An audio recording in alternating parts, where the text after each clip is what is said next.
Hello students, कैसे हैं आप सब लोग। उम्मीद करती हूँ सब अच्छे होंगे और स्वस्थ होंगे। मैं Meena Rana ICT virtual class में आपका स्वागत करती हूँ। तो स्टूडेंट्स, हम पढ़ रहे हैं क्लास 11th का मैथ्स। तो यहाँ पे हमने आपको प्रीवियस लेक्चर में पढ़ाया था कॉम्प्लेक्स नंबर यानी कि सम्मिश्र संख्याएं। तो ये हमने स्टार्ट किया था। तो यहाँ पे हमने बहुत सारे कॉन्सेप्ट को जान लिया था। कॉम्प्लेक्स नंबर क्या होते हैं, कहाँ से ये कॉम्प्लेक्स नंबर का जो कॉन्सेप्ट है वो कहाँ से आया है, कॉम्प्लेक्स नंबर हमें किस इक्वेशन से मिलता है और किस इक्वेशन से आपको कॉम्प्लेक्स नंबर का जो बेसिक फंडा है वो कहाँ से आपको मिला है। तो यहाँ पे हमने मॉडुलस ऑफ कॉम्प्लेक्स नंबर पढ़ लिया था। आज की लेक्चर में इसी को कंटिन्यू करते हुए हम arguments of a complex number को करेंगे। तो चलिए चलते हैं स्मार्ट बोर्ड पर। तो प्रीवियस लेक्चर में हमने पढ़ा था कॉम्प्लेक्स नंबर, और कॉम्प्लेक्स नंबर में हमने बहुत कुछ यहाँ पे पढ़ लिया था। ठीक है, तो देखिए थोड़ा सा इसका रिविजन हम कर लेंगे। देन तो conjugate number, conjugate of a complex number. तो किसी भी कॉम्प्लेक्स नंबर का कंजुगेट आप किस तरह से निकालते हैं, यानी कि सम्मिश्र संख्याओं का संयुग्मी। तो संयुग्मी यानी कि जब आपके पास इस तरह का नंबर होता है, जेड कोई कॉम्प्लेक्स नंबर है, z is equal to a plus iota b. A plus iota b आप जानते हैं कॉम्प्लेक्स नंबर में ए इसका रियल पार्ट होता है और बी इसका क्या है, इमेजिनरी पार्ट है। ठीक है, यहाँ पर आयोटा आप जानते हैं आयोटा कहाँ से आया है, और आयोटा को ही हम क्या कहते हैं, कॉम्प्लेक्स नंबर कहा जाता है। ठीक है, तो देखिए कॉम्प्लेक्स नंबर में आप जब क्या करते हैं, किसी भी कॉम्प्लेक्स नंबर में आप किसी रियल नंबर को ऐड करते हैं, उसमें सब्ट्रैक्शन करते हैं या फिर मल्टीप्लिकेशन करते हैं या डिवीजन करते हैं, तो वो सारे नंबर आपके क्या होते हैं, वो सारे नंबर आपके कॉम्प्लेक्स नंबर की कैटेगरी में आते हैं। तो यहाँ पर हमने conjugate of a complex number का जो बेसिक कॉन्सेप्ट है वो आपको समझाया था कि जो सम्मिश्र संख्याएं हैं या फिर कॉम्प्लेक्स नंबर हैं, उनका जो कॉन्जुगेट है वो किस तरह से आप निकालते हैं। तो लेट सपोज आपके पास जेड कोई कॉम्प्लेक्स नंबर है ए प्लस आयोटा बी, तो इसका कॉन्जुगेट आप जेड बार से, जेड डैश से और जेड की पावर आप सी, इस तरह से आप इसको डिनोट कर सकते हैं conjugate of a complex number को। ठीक है, तो यहाँ पे अगर आपके पास ए प्लस आयोटा बी कोई क्या है, कॉम्प्लेक्स नंबर है और इसका हमें कॉन्जुगेट निकालना है, तो कॉन्जुगेट निकालने के लिए हम क्या कर देंगे, जो आयोटा वाला फॉर्म होता है, जो आयोटा वाली टर्म्स है, इस टर्म को आप क्या कर देते हैं, नेगेटिव कर देते हैं। ठीक है, अगर यहाँ पे ये नेगेटिव होता तो आप इसको पॉजिटिव कर देते। तो जैसे कि यहाँ पे एग्जांपल में भी दिखाया गया है कि a प्लस आयोटा बी का जो कंजुगेट है, यानी कि z bar is equal to a minus iota b, तो ये इसका क्या है, ये इसका कंजुगेट है। ठीक है, इसके बाद यहाँ पर कुछ एग्जाम्पल्स हमने लिए थे कि Z1 कोई क्या है, Z1 आपका कोई कॉम्प्लेक्स नंबर है, कोई सम्मिश्र संख्या है, 3 प्लस 4 आयोटा, तो इसका जो कंजुगेट होगा वो होगा 3 माइनस 4 आयोटा। ठीक है, इसको भी हमने देखा। इसके बाद नेक्स्ट जो एग्जांपल हमने लिया था, Z2 कोई कॉम्प्लेक्स नंबर है। अब यहाँ पे देखिए कुछ बच्चे क्या कर देते हैं, इस पूरे को पॉजिटिव कर देते हैं, तो वो रॉन्ग होता है। जेड बार को अगर दोनों नेगेटिव की टर्म है, आपका रियल नंबर भी नेगेटिव में है और आपका जो इमेजिनरी नंबर है वो भी आपका नेगेटिव में है, तो रियल नंबर को हमें कुछ भी नहीं करना है। आपको क्या करना है, Z2 बार जब आप निकालेंगे तो -2 प्लस 99 आयोटा। तो बेसिकली हमने यहाँ पर क्या किया है, इस साइन को ही चेंज किया है। ये वाला साइन आपका जो रियल पार्ट के साथ था वो साइन आपका एज इट इज रहा। ठीक है, ऐसे ही यहाँ पे हमने एक स्पेशल केस पढ़ा था, नोट करके, कि जब आपका जेड जो है 0 होता है तो आपका जेड बार भी 0 होता है। 0 का मतलब क्या है, इसका रियल पार्ट भी 0 है और इसका इमेजिनरी पार्ट भी क्या है, 0 है। तो यहाँ पर बी को आप 0 भी लिख सकते हैं, आयोटा बी की जगह पर यहाँ 0 है। ठीक है, तो यहाँ पे आपका जो रियल पार्ट है और जो आपका इमेजिनरी पार्ट है, दोनों ही आपके क्या हैं, 0 हैं, तो ये 0 के इक्वल आ जाता है। ठीक है, दोनों 0 के इक्वल आ जाता है, तो 0 का जो कॉन्जुगेट है वो 0 ही होगा।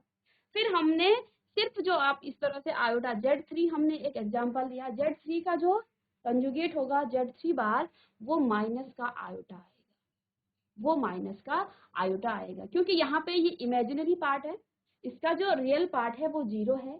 ठीक है, Z3 को आप इस तरह से भी डिनोट कर सकते हैं, Z3 is equal to 0 plus iota. ठीक है, तो यहाँ पे जो रियल पार्ट है वो 0 है, इसलिए सिर्फ इसको यहाँ पे आयोटा कहा गया है। इस पार्ट का हम साइन चेंज कर देते हैं, तो यहाँ पे क्या आ जाएगा, माइनस का आयोटा जेड, आपका Z3 बार। अगर आपके पास कोई रियल पार्ट है, कोई रियल कॉम्प्लेक्स नंबर है, हमने आपको केस बताए थे कि कब वो प्योरली रियल पार्ट होगा, रियल कॉम्प्लेक्स नंबर होगा, कब वो आपको प्योरली कॉम्प्लेक्स इमेजिनरी नंबर बताएगा। ठीक है, तो ये केसेस हमने आपको प्रीवियस लेक्चर में बहुत अच्छे से समझा रखा है।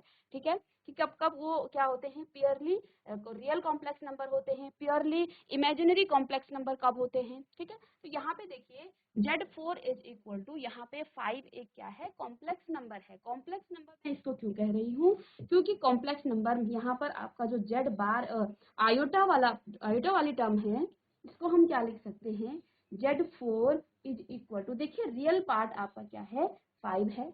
अब कुछ बच्चे कहेंगे यहाँ पे तो कोई इमेजिनरी पार्ट है ही नहीं, आप इसको कैसे कॉम्प्लेक्स नंबर कह सकते हैं। तो इस नंबर को हम कॉम्प्लेक्स नंबर के फॉर्म में लिख सकते हैं। कैसे लिख सकते हैं, तो यहाँ पे आप 0 आयोटा प्लस आयोटा 0 या फिर 0 आयोटा लिख सकते हैं। तो इसका जो इमेजिनरी पार्ट है वो 0 है, इसलिए इसको क्या कहेंगे हम, प्योरली रियल कॉम्प्लेक्स नंबर। ठीक है, तो ये जो नंबर आपका होगा ये आपका प्योरली रियल कॉम्प्लेक्स नंबर है। ठीक है, तो इसको देखिए हम क्या करते हैं, हम जब भी कॉन्जुगेट निकालते हैं तो हम इमेजिनरी पार्ट का क्या करते हैं, साइन चेंज कर देते हैं। और बच्चों यहाँ पे देखिए, यहाँ पे आपका इमेजिनरी पार्ट तो है ही नहीं, और है भी तो वो 0 की टर्म है, वो हम लिख ही नहीं रहे हैं। तो जो आपके रियल नंबर होते हैं, प्योरली रियल नंबर होते हैं, रियल कॉम्प्लेक्स नंबर होते हैं, उनका जो कंजुगेट होता है वो खुद ही होते हैं। ठीक है, तो यानी कि यहाँ पर हम क्या लिख सकते हैं कि Z4 is equal to Z4 बार, दोनों सेम होंगे, और जीरो के केस में भी आपका ऐसे ही आएगा। ठीक है, तो ये था conjugate of a complex number. किसी कॉम्प्लेक्स नंबर का कंजुगेट आप किस तरह से निकालते हैं। ठीक है, तो यहाँ से हमने आपको क्या कहा, किस केस में, तो इसमें हमने आपको पीछे भी बताया कि Z is equal to Z bar, then we will say that, तो हम क्या कह सकते हैं कि Z is purely real complex number. बताया था पीछे कि इस केस में आप क्या कहेंगे, Z इज अ प्योरली क्या, से Z is purely real complex number. ठीक है, अब यहाँ पे क्या है, property of conjugate of a complex number. कुछ प्रॉपर्टीज यहाँ पे बताई थी, क्या होती हैं, conjugate of a complex number की क्या क्या प्रॉपर्टी है। फर्स्ट प्रॉपर्टी आपको क्या बताई थी, Z is equal to A plus iota B है, तो Z बार आपका क्या आ जाएगा, ये तो हमने आपको पीछे ही बताया है कि Z बार आपका क्या आ जाएगा, A माइनस आयोटा B। ठीक है, सेकंड हमने यहाँ पे ये भी आपको बताया है कि Z is equal to Z bar कब होता है, जब Z must be purely real complex number. जब Z आपका प्योरली रियल कॉम्प्लेक्स नंबर होगा, then Z is equal to Z bar. ठीक है, तो कभी भी आपको अगर क्वेश्चन में ऐसा गिवन है कि Z is equal to Z bar, it means वहां पे वो आपका क्या है, वो आपका जो कॉम्प्लेक्स नंबर है वो प्योरली रियल कॉम्प्लेक्स नंबर है। तो इसको भी हम ध्यान में रखेंगे।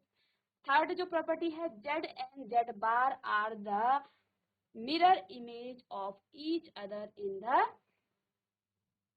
एक्सिस। ठीक है, तो यहाँ पे देखिए एक पिक्चर यहाँ पे बना रखा है, और यहाँ पे बच्चों देखिए यहाँ पे कितना है, 4, Z is equal to 4 plus 3 iota, यहाँ पर क्या है, एक कॉम्प्लेक्स नंबर है। ठीक है, इस कॉम्प्लेक्स नंबर को बच्चों हम क्या कर रहे हैं, यहाँ पर इस तरह से शो कर रहे हैं। ठीक है, तो ये हमने आपको बताया था कि ये जो है ये है ये, ठीक है, ये दूसरा बताया था। तो 4 प्लस 3 आयोटा ये कोई कॉम्प्लेक्स नंबर है यहाँ पे। ठीक है, 4 प्लस 3 आयोटा, तो हमने आपको ये बताया था, आपको आर्गेंट प्लेन के बारे में बताया था कि ये जो है, जो आपका एक्स एक्सिस होता है, ये आपका बेसिकली यहाँ पे आप इसको रियल एक्सिस कहा जाता है, इसको REZ कहा जाता है, और वाई एक्सिस को हम क्या कहते हैं, इमेजिनरी एक्सिस इसको कहा जाता है। ठीक है, तो A प्लस आयोटा B, तो जो प्योरली रियल नंबर होंगे वो सारे आपके रियल एक्सिस में होंगे, और जो भी आपके इमेजिनरी नंबर होंगे वो आपके इमेजिनरी एक्सिस पे होंगे। तो आर्गन प्लेन के बारे में हमने आपको एक्सप्लेन किया था कि जो एक्स एक्सिस है, आर्गन नाम के कोई मैथमेटिशियन थे, उन्होंने क्या किया, इसको जो आपके कॉम्प्लेक्स नंबर है उनको प्लेन में इनको दर्शाया है और इन्हीं के नाम पर इस प्लेन को क्या कहा गया, ये आपका आर्गन्ड प्लेन के नाम से आपका इसको बोला गया कि ये आर्गन्ड प्लेन है। तो यहाँ पे जो आपका एक्स एक्सिस होते हैं ये आपका रियल पार्ट होता है, जो और वाई एक्सिस को क्या कहा जाता है, इमेजिनरी पार्ट इसको कहा जाता है। तो देखिए यहाँ पे 4 + 3 आयोटा, ये कोई क्या है, कॉम्प्लेक्स नंबर है।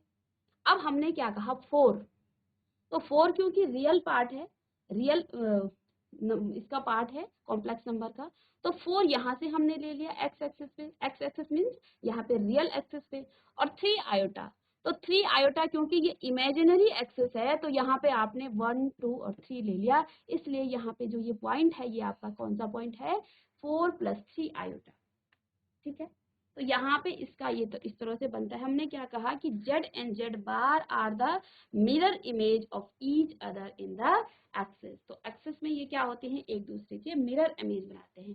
तो यहाँ पे हमने क्या कहा कि ये आपका Z है, Z बार की जब हम बात करेंगे तो Z बार क्या आ जाएगा आपका 4 - 3 आयोटा। तो देखिए 4 तो आपका रियल पार्ट है और ये आपका पॉजिटिव एक्सिस पे है। ठीक है, तो 1, 2, 3 और 4, और 3 आपका कहाँ आ रहा है, ये आपका इमेजिनरी एक्सिस है, बट ये किस में है, नेगेटिव इमेजिनरी एक्सिस है। तो ये आपका पॉजिटिव रियल एक्सिस होगा और ये आपका पॉजिटिव इमेजिनरी एक्सिस होगा। इसी तरह से यहाँ पे जो आपका एक्सिस होगा वो आपका क्या होगा, रियल होगा, लेकिन ये आपका नेगेटिव रियल एक्सिस होगा। ठीक है, तो हम आपसे क्या कह रहे हैं कि देखो यहाँ से ये तो पॉजिटिव में आ गया, जो रियल नंबर 4 था वो पॉजिटिव में आ गया है, और जो इमेजिनरी 3 आयोटा है ये आपका नेगेटिव की तरफ जा रहा है। मीन्स यहाँ पे देखिए इमेजिनरी कॉम्प्लेक्स नंबर की हम बात कर रहे हैं, तो ये आपका इमेजिनरी कॉम्प्लेक्स नंबर है और वो नेगेटिव में है। तो नेगेटिव का मतलब यहाँ पे आप 1, 2 और 3 इधर को लेंगे और इसकी इमेज यहाँ पे बनेगी। तो आप देख पा रहे हैं कि हमने एक कॉम्प्लेक्स नंबर लिया 4 + 3 आयोटा, और इस 4 + 3 आयोटा की इमेज बन रही है पॉजिटिव एक्सिस में यहाँ पर, पॉजिटिव एक्सिस में यहाँ पर, और जब हमने इसका Z बार लिया तो इसकी सेम इमेज बनती है इसके मिरर इमेज में नीचे। ठीक है, तो देखिए ये क्या बना रहे हैं, आपस में मिरर इमेज बना रहे हैं।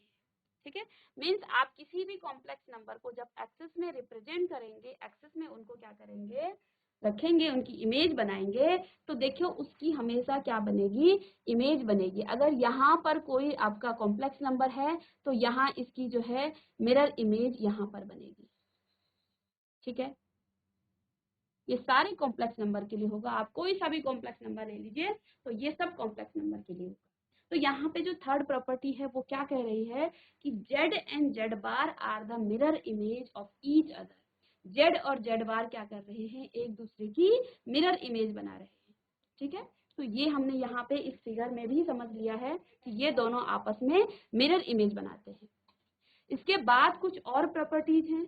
थर्ड फोर्थ जो प्रॉपर्टी है, Z1 + Z2 is equal to Z1 bar, Z1 + Z2 का जो होल बार हम लेंगे, कॉन्जुगेट लेंगे, is equal to Z1 + Z2 का अलग अलग सेपरेटली इसको बार करेंगे। मीन्स क्या हुआ कि जब आप क्या करेंगे, दो कॉम्प्लेक्स नंबर लेंगे, जैसे हमने यहाँ पे Z1 और Z2 दो कॉम्प्लेक्स नंबर ले लिए हैं। ठीक है, A1 + B1 आयोटा, और दूसरा Z2 है A2 + B2 आयोटा। तो फर्स्ट केस में लेफ्ट हैंड साइड क्या कह रहा है, लेफ्ट हैंड साइड में ये कहा गया है कि Z1 और Z2 को पहले आप प्लस करेंगे, दोनों को ऐड करेंगे, और ऐड करने के बाद उनका कॉन्जुगेट लेंगे। ठीक है, तो हमने यहाँ पे क्या किया है, Z1 और Z2 को प्लस किया, इसके बाद आपका ये नंबर आ गया है, इसके बाद हम इन दोनों का क्या ले लिया है, बार लेंगे। तो देखो Z1 + Z2 का जो बार है वो आपका ये आ गया है नंबर। ठीक है, ये आपका इमेजिनरी पार्ट है, तो इस नंबर को हमने नेगेटिव कर दिया है, आयोटा B1 + B2 भी इसको आप लिख सकते हैं। ठीक है, राइट हैंड साइड की जब हम बात करते हैं तो राइट हैंड साइड में हम क्या करेंगे, पहले Z1 का बार लेंगे।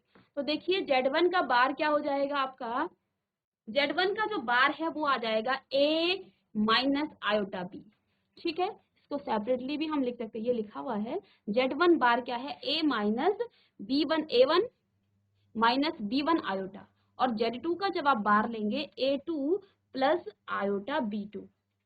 तो यहाँ पे हमने पहले क्या काम किया है, दोनों का सेपरेटली इन दोनों का बार ले लिया है। बार लेने के बाद हमें क्या करना है, दोनों को ऐड कर देना है, जो आपका अब इन दोनों को हमें ऐड करना है। तो Z1 बार प्लस Z2 बार क्या हो जाएगा आपका, और इसको जब आप सॉल्व करेंगे तो ये आ जाएगा। और यहाँ पर हम देख पा रहे हैं कि जो आपका लेफ्ट हैंड साइड है वो इक्वल आ रहा है राइट हैंड साइड के। ठीक है, मीन्स यहाँ पर ये प्रॉपर्टी आपकी सेटिस्फाई होती है सारे कॉम्प्लेक्स नंबर के लिए। ठीक है, तो जब भी आपके पास दो कॉम्प्लेक्स नंबर हैं, उन दो कॉम्प्लेक्स नंबर को आप पहले ऐड करेंगे और ऐड करने के बाद उनका कंजुगेट लेंगे। इसके बाद राइट हैंड साइड में आप क्या करेंगे, कोई दो कॉम्प्लेक्स नंबर है, उन कॉम्प्लेक्स नंबर का पहले आप कंजुगेट लेंगे, उसके बाद उनको ऐड करेंगे। देखिए लेफ्ट हैंड साइड में हम पहले ऐड कर रहे हैं और फिर उनका कंजुगेट ले रहे हैं एक कंबाइंड फॉर्म में। लेकिन राइट हैंड साइड में हमने क्या किया, सेपरेटली पहले दोनों का कंजुगेट ले लिया है। ठीक है, दोनों का हमने कॉन्जुगेट ले लिया है। कॉन्जुगेट लेने के बाद हम दोनों को क्या कर रहे हैं, ऐड कर रहे हैं। ठीक है, तो ऐड कर रहे हैं, तो हमने ऐड करके देखा तो हमारा जो लेफ्ट हैंड साइड था राइट हैंड साइड के इक्वल आया। मीन्स हम क्या कह रहे हैं कि जो आपका लेफ्ट हैंड साइड है वो राइट हैंड साइड इक्वल है, यानी कि जो Z1 प्लस Z2 का होल बार है is equal to Z1 plus Z2, Z1 का बार प्लस Z2 का बार। ये आपका यहाँ पे प्रूव भी हो गया है। पांचवी जो प्रॉपर्टी है, जैसे कि हमने यहाँ पे ऐड किया है, इस यही प्रॉपर्टी आपकी सब्ट्रैक्शन में भी लगती है। तो सब्ट्रैक्शन में भी सेम प्रोसेस होगा। आप पहले दो कॉम्प्लेक्स नंबर लेंगे Z1 और Z2, इन दोनों को पहले आप सब्ट्रैक्शन करेंगे, दोनों को घटाएंगे आपस में। ठीक है, घटाने के बाद आप उनका कॉन्जुगेट लेंगे। ठीक है, और राइट हैंड साइड में आप क्या करेंगे, Z1 और Z2 का पहले सेपरेटली इनका कॉन्जुगेट लेंगे, कॉन्जुगेट लेने के बाद इनको सब्ट्रैक्शन करेंगे। ठीक है, तो आप देखेंगे कि जो आपका लेफ्ट हैंड साइड है और राइट हैंड साइड, आप चाहें तो इन्हीं कॉम्प्लेक्स नंबर से भी ले सकते हैं, A1 plus B1 iota and A2 plus B2 iota. इन दोनों नंबर से भी आप क्या कर सकते हैं, इनका कॉन्जुगेट ले सकते हैं। ठीक है, आप देखिए यहाँ पे क्या आ जाएगा, आपका लेफ्ट हैंड साइड और राइट हैंड साइड आपका इक्वल आएगा। तो ये जो प्रॉपर्टी है ये भी आपकी सेटिस्फाई करती है, जैसे एडिशन में किया था इसी तरह से आपका सब्ट्रैक्शन में भी होता है। ठीक है, इसके बाद हमने सिक्स जो प्रॉपर्टी पढ़ी है वो है Z1 इंटू Z2 का जो बार है वो इक्वल है किसके, Z1 बार इंटू Z2 बार। तो दो कॉन्जुगेट नंबर को यहाँ पे पहले आप मल्टीप्लाई कर रहे हैं, मल्टीप्लाई करने के बाद आप उनका कॉन्जुगेट ले रहे हैं, और राइट हैंड साइड में पहले आप सेपरेटली उन दो कंजुगेट नंबर का क्या कर रहे हैं, बार लेंगे। बार लेने के बाद आप उनका क्या करेंगे, यानी कि उनका कंजुगेट हम निकालेंगे, और कंजुगेट निकालने के बाद हम क्या करेंगे, उन दोनों को क्या करेंगे, मल्टीप्लाई कर देंगे। तो दोनों का आंसर आप देखेंगे सेम आएगा। आप इसी एग्जाम्पल से यहाँ पर प्रूफ करने की इसको कोशिश करेंगे। ठीक है, तब आपको ज्यादा अच्छे से समझ में आएगा। सेवंथ जो प्रॉपर्टी है वो क्या कहा जा रहा है, अब यहाँ पर क्या कहा कि ये जो नंबर है, ये जो मल्टीप्लिकेशन का जो केस है, ये एक ही नंबर दो ही नंबर के लिए नहीं होता है। अगर आपके पास तीन नंबर भी होते हैं यहाँ पे कॉम्प्लेक्स, Z1, Z2 और Z3, तो ये जो प्रॉपर्टी है वो आपके 3 नंबर के लिए भी अप्लाई होगी। ठीक है, इसके बाद सेवंथ वाली प्रॉपर्टी क्या है कि Z1 और Z2, यानी कि Z1 और Z2 का आप क्या कर रहे हैं, इसका कॉन्जुगेट ले रहे हैं। ठीक है, और इसके बाद Z1 बार अपॉन में Z2 बार। मीन्स कि हम क्या करेंगे, पहले कॉम्प्लेक्स नंबर को डिवाइड करेंगे, Z1 और Z2 को डिवाइड करने के बाद हम कॉन्जुगेट लेंगे। ठीक है, लेफ्ट हैंड साइड में ये काम हमारा रहेगा। राइट हैंड साइड में हम क्या करेंगे, दोनों नंबर का हम क्या करेंगे, पहले कंजुगेट लेंगे, फिर उसके बाद उनको डिवाइड करेंगे। तो आप इनको प्रूफ करने के लिए सेम एग्जांपल घर में इसकी प्रैक्टिस कर सकते हैं।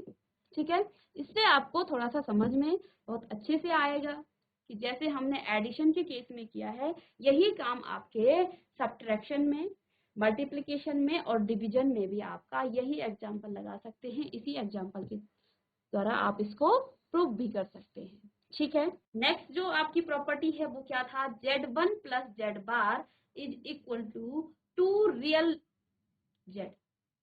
ठीक है। अब देखिए इसको हम एक एग्जांपल से यहाँ पे समझ रहे हैं। यहाँ पे क्या कहा गया कि जेड कोई कॉम्प्लेक्स नंबर है और उसका ही कंजुगेट है। उन दोनों को जब आप ऐड करते हैं तो रियल आपका कॉम्प्लेक्स नंबर आता है, 2 इंटू रियल कॉम्प्लेक्स नंबर।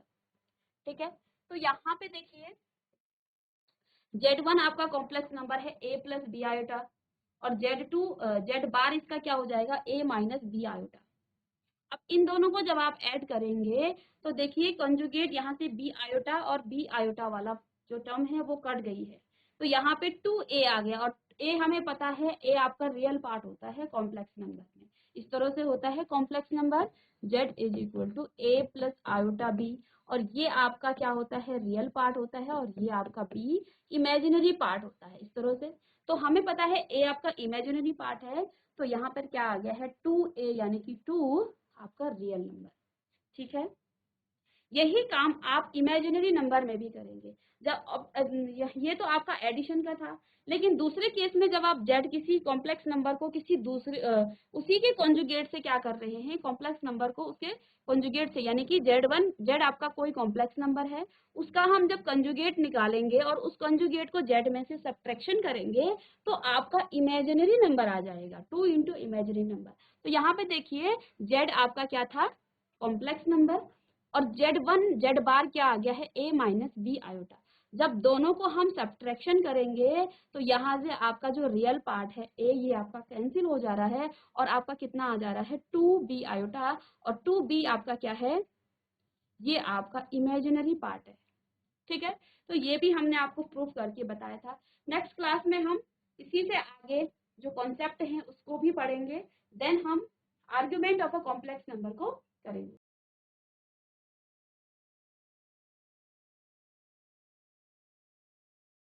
अब आपका मॉडुलस ऑफ कॉम्प्लेक्स नंबर। ठीक है, तो मॉडुलस ऑफ कॉम्प्लेक्स नंबर यानी कि सम्मिश्र संख्या का मापांक। ठीक है, तो मापांक क्या होता है पहले हम देख लेते हैं मापांक क्या होता है। तो मापांक जेड बार से इसको क्या किया जाता है, डिनोट किया जाता है। तो क्या होता है किसी भी सम्मिश्र संख्या का मॉडुलस क्या होता है, distance between origin and complex number is called modulus of a complex number. Let's suppose यहाँ पर आपका कोई कॉम्प्लेक्स नंबर है। ठीक है, यहाँ पे आपका कोई कॉम्प्लेक्स नंबर है और यहाँ ओरिजिन है और इस ओरिजिन से इस कॉम्प्लेक्स नंबर के बीच की जो डिस्टेंस है इसी को कहा जाता है modulus of a complex number. इसको आप जेड बार से क्या करते हैं, डिनोट करते हैं। ठीक है, तो यहाँ पर आप इसको क्या किस तरह से निकालते हैं, ये आपका क्या आ जाता है रूट a माइनस 0 का स्क्वायर, क्योंकि आप क्या कर रहे हैं ओरिजिन से और इस पॉइंट a और b के पॉइंट के बीच का डिस्टेंस निकालने के लिए फॉर्मूला आपका आ जाएगा root a square plus B square. ठीक है, तो मॉडुलस निकालने के लिए मॉडुलस को आप क्या करते हैं r से भी डिनोट किया जाता है। तो यहाँ पर आपका जेड बार क्या आ गया है root a square plus B square. तो complex modulus of a complex number क्या होता है, Z bar is equal to a square plus B square. ठीक है, इसकी भी कुछ प्रॉपर्टीज है modulus of a complex number की। तो यहाँ पे कोई complex number a plus B iota है और इसी का कॉन्जुगेट हमने ले लिया a माइनस बी आयोटा। ठीक है, तो इसका जेड बार आप लेंगे तो क्या आ जाएगा a स्क्वायर प्लस रूट में a square plus B square और इसके कॉन्जुगेट आप मॉडुलस ऑफ इसका मॉडुलस लेंगे तो ये क्या आ जाएगा a स्क्वायर माइनस में बी स्क्वायर। ये माइनस का आएगा आपके यहाँ पे। ठीक है, इसका हम क्या ले रहे हैं, इसका बार ले रहे हैं तो ये माइनस का आएगा। तो यहाँ से क्या आ जाता है बार लेके प्लस। तो यहाँ पे देखिए इसका जो फर्स्ट प्रॉपर्टी वो क्या है, Z bar is equal to Z bar. ये बार क्यों आया है, जब आप मॉडुलस लेते हैं तो कोई भी नंबर आपका जो नेगेटिव का भी होगा वो पॉजिटिव हो जाता है। ठीक है, तो यहाँ पे इसकी प्रॉपर्टी में हम नेक्स्ट क्लास में डिस्कस करेंगे। तो स्टूडेंट्स आज की क्लास में हमने प्रीवियस लेक्चर में जो हमने आपको पढ़ाया था कॉन्सेप्ट उसको थोड़ा सा रिवाइज किया है, क्योंकि बहुत ज़्यादा गैप हो गया था, बीच में आपकी क्लासेस नहीं हुई हैं। कॉम्प्लेक्स नंबर जो हमने स्टार्ट किया था, इसलिए आज की क्लास में हमने रिवीजन किया है conjugate of a complex number, इसकी प्रॉपर्टीज़ को और modulus of a complex number क्या होता है। तो अब इसको जो नेक्स्ट जो टॉपिक है argument of a complex number, इसको हम नेक्स्ट लेक्चर में कंटिन्यू करेंगे, क्योंकि बहुत ज़्यादा गैप आपका रह जाता है तो थोड़ा सा स्किप हो जाता है दिमाग से, तो इसको रिवीजन करना जरूरी था। तो नेक्स्ट क्लास में मिलते हैं, argument of a complex number का जो बेसिक कॉन्सेप्ट है उसको लेके और कुछ क्वेश्चंस के साथ आएंगे। तब तक के लिए thank you and have a nice day.